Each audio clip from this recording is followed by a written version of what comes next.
Long of Scout.com with Michael O'Brien of the Sun-Times here for High School Cube News at the CPS tournament. We just saw semifinal number 1 wrap up. The big story for Curie coming out on top was Cliff Alexander. Just how well did he finish that game? Yeah, he did. He wasn't getting the ball too much from the guards, so he did it with the rebounds and he did it with the block shots. Finished with 10 blocks and 10 rebounds, including a crucial block there in the last minute.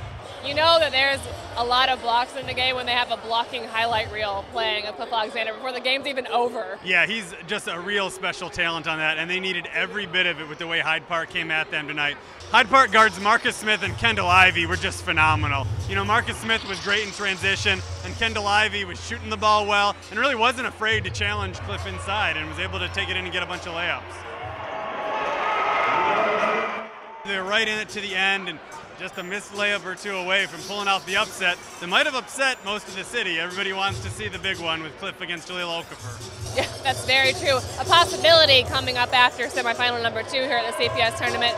Hyde Park, though, going back to them, I really thought they played maybe a better technical game than Curie did. In the end, what put Curie over top? You know, Hyde Park did play a better technical game, and they had to, simply because they have less talent.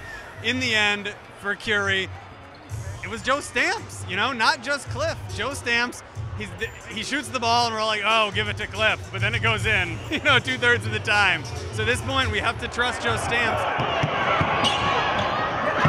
What's a little bit interesting now is talking with Curie coach Mike Oliver, the fact that Curie kind of ignores Cliff may be a plus in the city championship because Okafor could stop Cliff. So those Stamps brothers might have things, you know, under control and could win them the city title. Make sure you stay tuned on High School Cube News as we continue coverage of the CPS tournament and head up to the finals on Friday.